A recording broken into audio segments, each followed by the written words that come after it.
Hello मुलांनो, आज आपण स्पेसिफिक हीट ऑफ गॅस काय आहे ते बघणार आहोत. मेन व्हिडिओकडे जाण्या अगोदर आपण एक स्मॉल ॲनिमेटेड व्हिडिओ बघू. तुम्ही रेग्युलरली नोटीस केला असेल की समजा 2 जार आहेत, ठीक आहे. एकामध्ये जास्त पाणी आहे आणि एकामध्ये कमी आहे. जर जास्तला आपण हीट करायला गेलो तर जास्त वेळ लागतो आणि कमीला कमी वेळ लागतो. तर हे कशावरती डिपेंड आहे? हीट कॅपॅसिटीवरती. तर ह्याच्याबद्दल डीपली जाण्या अगोदर आपण हीट आणि टेम्परेचरमधला फरक काय आहे ते बघू. तर टेम्परेचरने आपल्याला एखादी वस्तू किती गरम आहे आणि किती थंड आहे कळतं आणि ते आपण डिग्री सेल्सिअसमध्ये मेजर करतो. आणि हीट हे in the form of energy असतो आणि ते जूलमध्ये मेजर करतात. Means more heat is transform to an object, more temperature is rise. So heat आणि टेम्परेचर एकमेकांना रिलेट करतात, पण ते दोन सेम नाहीत. मग एक्झॅक्टली हीट कॅपॅसिटी म्हणजे काय? Heat capacity of the substance is defined as the amount of heat required to raise the temperature of material by 1 degree Celsius. तर हे आपल्याला जास्त स्पेसिफिक हीट कॅपॅसिटी थ्रू आपल्याला नीट काढता येईल. स्पेसिफिक हीट कॅपॅसिटी काय आहे? The amount of heat energy needed to raise 1 kg of substance by 1 degree Celsius. तर डिफरंट मटेरियलला डिफरंट स्पेसिफिक हीट व्हॅल्यूज असतात. तर चार्टमध्ये तुम्ही पाहू शकता. तर ह्याच्याने आपल्याला प्रत्येक सबस्टन्सचा स्पेसिफिक हीट किती आहे ते आपल्याला काढता येतो. तर इथं आपल्याला प्रत्येकाचं युनिट पण सांगितलेलं आहे, फॉर्म्युला माहीत आहे. इथं फाय काय आहे? New temperature minus old temperature म्हणजे T1 मायनस T2 आपण लिहू शकतो. स्पेसिफिक हीटचा फॉर्म्युला काय आहे? Energy transfer per unit mass into change in temperature. मग ह्या फॉर्म्युलानुसार आपण एक एक्झाम्पल बघू. What is the specific heat capacity of lead? तर इथं आपल्याला एनर्जी किती ट्रान्सफर झालेला आहे? 3840 जूल आणि मास दिलेला आहे 3 kg आणि टेम्परेचर आपल्याला दिलेला आहे 40 डिग्री सेल्सिअस आणि 50 डिग्री सेल्सिअसपर्यंत टेम्परेचरचा डिफरन्स दिलेला आहे. तर specific heat capacity is equal to values put up केल्यानंतर आपल्याला 128 joule per kg degree Celsius एवढा आन्सर मिळेल. मग आता आपण अजून एक एक्झाम्पल बघू. What is the energy transfer by lead? तर वरच्या फॉर्म्युलानुसार आपण एनर्जी ट्रान्सफर किती झालं ते व्हॅल्यूज पुटअप करून त्याचा आन्सर काढू शकतो. आणि डिवायडेड बाय 1000 करायचं आहे. किलो जूलमध्ये कन्वर्शन करण्यासाठी आपण किलो जूलमध्ये लिहायचा. आणि तर नोटीस करा की आन्सर हे मायनसमध्ये आहे, कारण इथं कूल होत आहे. कूल होत असताना मायनसमध्ये आन्सर असतो आणि हीटिंग होत असताना प्लसमध्ये आन्सर असतो. So we have specific heat capacity is the amount of energy needed to raise 1 kilogram of the substance or 1 degree Celsius. हे आपल्याला हेल्पफुल आहे, कारण किती एनर्जी सबस्टन्सला द्यावा लागेल हीट वाढवण्यासाठी आणि कूल करण्यासाठी, तर टेम्परेचर डिसाईड करण्यासाठी ह्याचा उपयोग होतो. तर वरती दिलेल्या इक्वेशननुसार आपण कॅल्क्युलेशन करू. आता आपण त्याचं डेफिनेशन आणि कॅल्क्युलेशन फॉर्म कसं येतं ते बघू. तर आता beat number 4.7 specific heat of gas. Specific heat of gas is defined as quantity of heat energy required to increase the temperature of 1 kg of the gas through 1 degree Celsius or 1 degree Kelvin. ह्याचा अर्थ काय होतो? सबस्टन्सचा 1 gram temperature increase होण्यासाठी किती calorie हीटची गरज लागेल, किंवा सबस्टन्सकडून 1 degree Celsius किंवा 1 डिग्री केल्विन करण्यासाठी किती अमाऊंट ऑफ हीटची गरज लागेल, त्याला स्पेसिफिक हीट ऑफ गॅस असं म्हणतात. तर इक्वेशन काय येतं? Specific heat of gas is equal to heat energy required per unit mass of gas into rise in temperature. So C is equal to S म्हणजेच काय? Specific heat of gas is equal to Q by M into T2 minus T1. तर temperature 2 minus temperature 1 is equal to Q by M into आपण direct delta T असं लिहितो, दोघांचा difference. तर ह्याचा SI unit काय येतं? Joule per kg degree kelvin. आणि ह्याचे डायमेन्शन्स काय येतात? L² M0 T⁻² आणि K⁻−1. ठीक आहे. तर सॉलिड आणि लिक्विडलाच एक स्पेसिफिक हीटची गरज लागते, कारण स्मॉल चेंज स्मॉल चेंज म्हणजे थोडा टेम्परेचरमध्ये फरक आला तर इथं व्हॉल्यूममध्ये चेंज होत नाही. प्रेशरमध्ये काय होतो? प्रेशरमध्ये एक्सटर्नल वर्क डनची गरज लागते, एक्सटर्नल हीट सप्लायची गरज लागते. तर त्यासाठी आपण टेम्परेचर एक्सटर्नली रेज करतो, इन्क्रीज करतो. तर त्यासाठी दोन स्पेसिफिक हीट गॅसची गरज लागते. एक आहे specific heat of gas at constant pressure म्हणजेच CP आणि specific heat of gas at constant volume CV. जेव्हा आपण specific heat of gas at constant प्रेशरमध्ये बघायला जातो तर तिथे आपल्याला प्रेशर कॉन्स्टंट मिळतो. आणि जेव्हा आपण specific heat of gas at constant volume बघायला जातो तर तिथे आपल्याला व्हॉल्यूम कॉन्स्टंट मिळतो. मग ह्याच्यानंतर आपण एक इक्वेशन बघणार आहोत, Y CP is greater than CV आणि दुसरा त्या दोघांमधला रिलेशन, CP मधला आणि CV मधला. CP म्हणजेच काय? Specific heat of constant pressure आणि CV म्हणजे काय? Specific heat at constant volume. मग इथे आपण काय बघणार आहोत, Y CP is greater than CV. The value of CP is greater than CV. तर फर्स्ट आपण CV बघू, कॉन्स्टंट व्हॉल्यूम. इथं आपण डायग्राम बघू शकता. इथे एक सिस्टीम आहे, ते सिस्टीम म्हणजे कॉन्स्टंट व्हॉल्यूमचा. त्याचा व्हॉल्यूम कॉन्स्टंट आहे, त्याचा व्हॉल्यूम चेंज होत नाही. तर आपण हीट Q1 तिथे देत आहोत. हीट Q1 देत असताना आपल्याला काय येईल, m × CB T2 - T1. इथं फक्त टेम्परेचर वाढेल कारण इथे काही रेस्ट्रिक्शन्स आहेत व्हॉल्यूमला. इथं व्हॉल्यूम इन्क्रीज किंवा डिक्रीज होत नाही. तर ह्या सिस्टीमला जेव्हा आपण टेम्परेचर देऊ तर इथं डायरेक्ट टेम्परेचर इन्क्रीज होत जाणार. आणि CPमध्ये काय होतं, CP म्हणजे कॉन्स्टंट प्रेशर. तर इथं आपण हीट दिलो Q2 तर आपल्याला काय मिळेल, m × CP T2 - T1. तर ह्या कंडिशनला इकडे कॉन्स्टंट प्रेशर आहे, इथं प्रेशर रेस्ट्रिक्टेड आहे, इथं व्हॉल्यूम इन्क्रीज किंवा डिक्रीज होऊ शकतो. तर हे इन्क्रीज आणि डिक्रीज कशामध्ये होऊ शकतो, समजा इथं पिस्टन किंवा सिलेंडर आहे तर त्यामध्येच व्हॉल्यूम इन्क्रीज किंवा डिक्रीज होऊ शकतो. आणि ह्या सिस्टीमला जेव्हा आपण टेम्परेचर देऊ तर इथे टेम्परेचर वाढणारच, त्याचसोबत इथं काही अमाऊंटमध्ये वर्क डन पण होईल. तर ह्या वर्कसाठी हीटची गरज लागेल. So work done nothing but PdV work. PdV म्हणजे काय, डिस्प्लेसमेंट वर्क. जेव्हा आपल्या सिस्टीमची बाउंड्री डिस्प्लेस होत असेल तर, मूव्ह होत असेल तर तेव्हा वर्क डन काय असणार, PdV. तर आपलं वर्क डन हे काय असणार, PdV एवढं असणार. तर पहिल्या केसमध्ये CVमध्ये इथं जे काही आपण टेम्परेचर देत होतो तर ते टेम्परेचर डायरेक्ट इन्क्रीज होत होता, इथं वर्क डन होत नव्हता. आणि सेकंड केसमध्ये CPमध्ये आपण टेम्परेचर दिल्याने तिथं some amount of work done होत होता, कारण इथे मूवमेंट आणि डिस्प्लेसमेंट होत आहे. तर ह्या केसमध्ये आपण जो काही टेम्परेचर देणार ते टेम्परेचर इन्क्रीज होणार, त्यातल्या त्यात त्याच्यासोबत वर्क डन पण करणार. आणि इकडच्या केसमध्ये टेम्परेचर दिलं तर डायरेक्ट टेम्परेचर इन्क्रीज होणार, इथं वर्क डन होत नाही. सो आपण म्हणू शकतो की Q2 is always greater than the Q1. ठीक आहे, इक्वेशन आलं ना, Q2 is greater than Q1. मग आपण म्हणू शकतो की CP is always greater than the CV. Constant pressure is always greater than the constant volume. Q2 is greater than Q1 झाल्यानंतर काय येईल, m × CP T2 - T1 is greater than m × CV T2 - T1. ठीक आहे, direct लिहायचं असेल तर आपण mCP ΔT greater than mCV ΔT. इथं m गेला, ΔT गेला, राहिलं काय, CP is greater than CV. ठीक आहे. मग आता आपण नेक्स्ट बघणार आहोत relation between CP and CV. त्याच्या अगोदर आपण एक इम्पॉर्टंट टर्मबद्दल डिस्कस करणार आहोत, ते आहे गॅमा. त्याला ॲडियाबॅटिक इंडेक्स असं म्हणतात.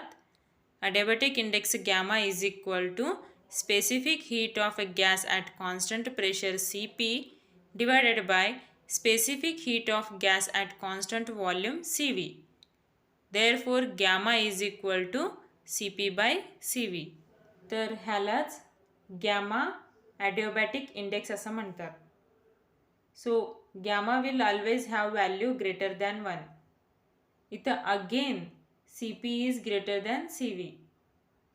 पुन्हा एकदा इथं Cp is greater than Cv येतो. तर इथे इक्वेशनमध्ये न्यूमरेटर जो आहे तो always greater than the denominator असतो. मग आता आपण रिलेशन बिटवीन Cp आणि Cvकडे वळू.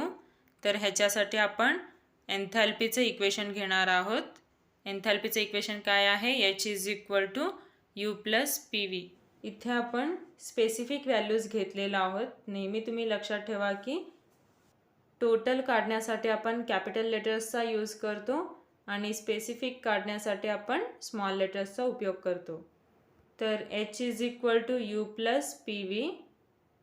U म्हणजे काय? Internal energy plus product of volume. But from the characteristics of equation of gas we have PV is equal to MRT. जेव्हा आपण M इकडच्या साईडला आणतो तेव्हा आपल्याला काय मिळेल? PV divided by M is equal to RT. आता V बाय M म्हणजेच काय? Small v. तर PV is equal to RT आपल्याला मिळाला. ओके, तर हे जे PV आहे ते आपण सबस्टिट्यूट करू शकतो तिथे RT म्हणून. मग फॉर्म्युला होऊन जातं H is equal to U plus RT.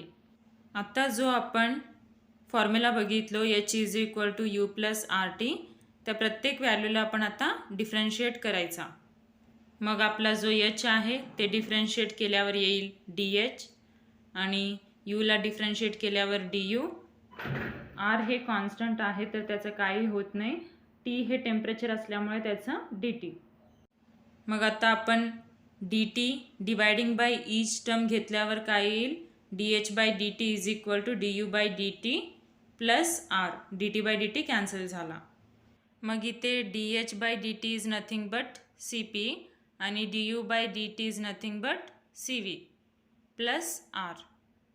ठीक आहे, CV इकडे घेतल्यानंतर काय येईल? CP minus CV is equal to R. हे व्हेरी इम्पॉर्टंट फॉर्म्युला आहे, नेहमी लक्षात ठेवा. CP minus CV is equal to R. जर एअर मीडियमसाठी आपल्याला न्यूमरिकल दिलेलं नसेल तर हे लक्षात ठेवा तुम्ही. R is equal to 0.287 kilo joule per kg kelvin आणि CP is equal to 1.005 kilo joule per kg kelvin आणि CV is equal to 0.72 kilo joule per kg kelvin. तसेच आपल्याला अडिओबॅटिक इंडेक्सचा व्हॅल्यू गॅमाचा दिलेला आहे CP बाय CV. तर mono atomic गॅससाठी व्हॅल्यू असणार 1.667, डायॲटॉमिक गॅससाठी असणार 1.4 आणि ट्रायॲटॉमिक गॅससाठी 1.33. मग आता आपण नेक्स्ट पॉईंट बघणार आहोत, ratio of specific heat of capacities of the gas. तर ह्याच्यामध्ये आपण CP बाय CVचं व्हॅल्यू काढणार आहोत. CP बाय CVचा value for monoatomic, for biatomic आणि फॉर ट्रायॲटॉमिक मॉलिक्युलचा आपण व्हॅल्यू काढणार आहोत.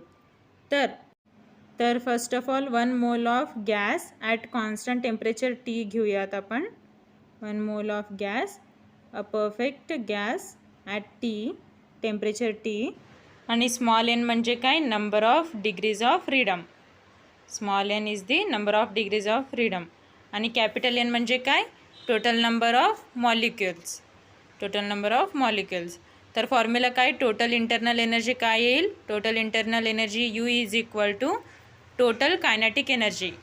टोटल कायनेटिक एनर्जी म्हणजे capital N into average kinetic energy.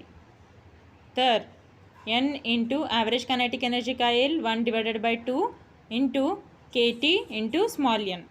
आता K इंटू कॅपिटल Nचं व्हॅल्यू काय येतं? R. Capital R is equal to capital N into K. तर हे व्हॅल्यू आपण इथं लिहूया. कॅपिटल N आणि K काढून small n into R T divided by 2. राहिलेले आन्सर आपण लिहायचा.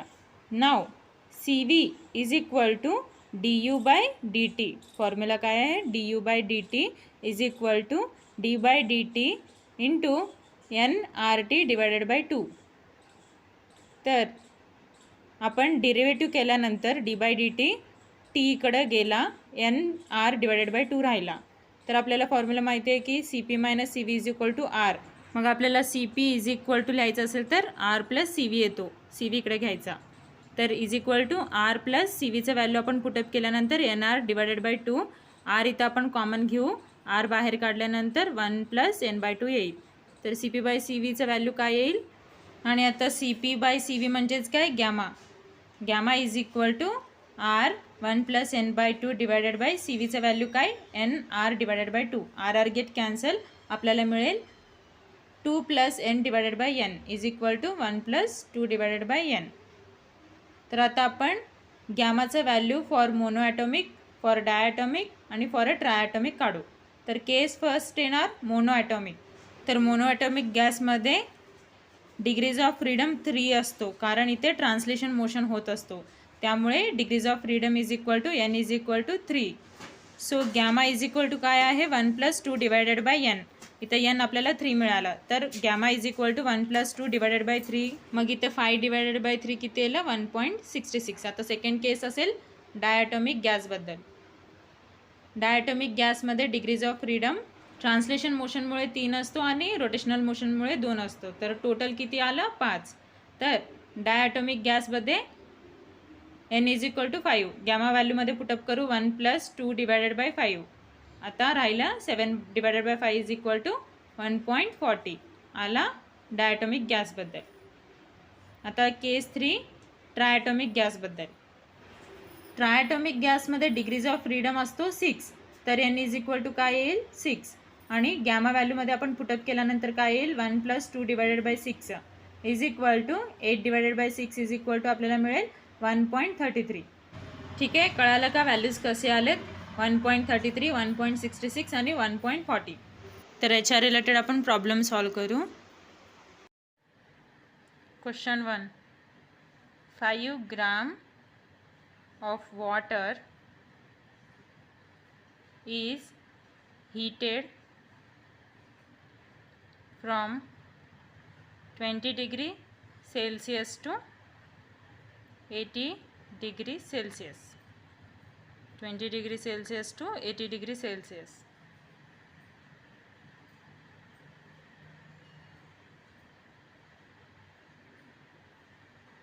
Calculate heat energy absorbed by the water.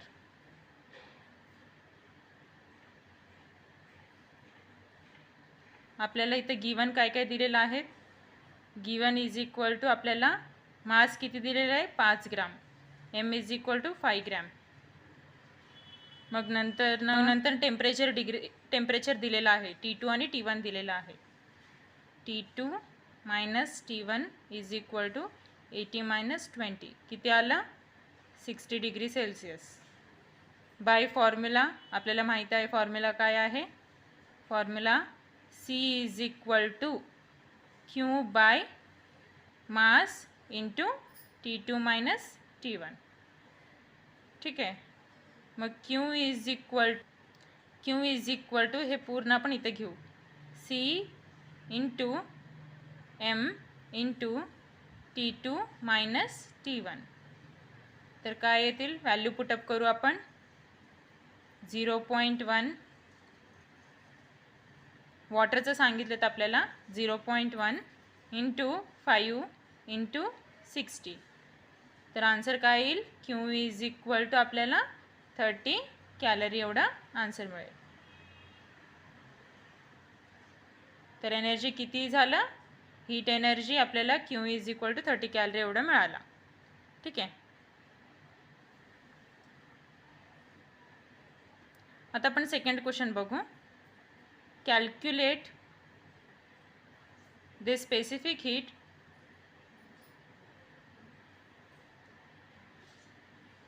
of a gas at constant pressure if specific heat of gas at constant volume is 400 joule per kg minus degree kelvin. तर आपल्याला इथं given already दिलेलं आहेत किती, गॅमाचं value आपल्याला दिलेलं आहेत 1.4. मग आपण आपल्याला दिलेले काय काय आहेत ते व्हॅल्यू लिहून घेऊ. गिवन आपल्याला काय काढायला सांगितलेत, CP इज इक्वल टू काढायला सांगितले. मग CV is equal to specific constant volume आपल्याला किती दिलेत, CV is equal to 400 joule per kg minus degree kelvin, kg minus degree kelvin. मग गॅमा आपल्याला दिलेला आहे 1.4. By the relation we can write gamma is equal to CP by CV, right. मग CP is equal to CV into gamma. Gamma into CV आपण CV इकडे घेतलो तर CP is equal to 1.4 into 400 आले किती व्हॅल्यू आपल्याला 560.0.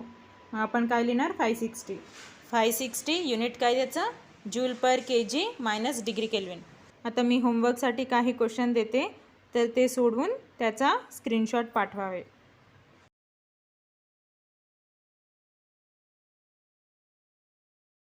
Thank you.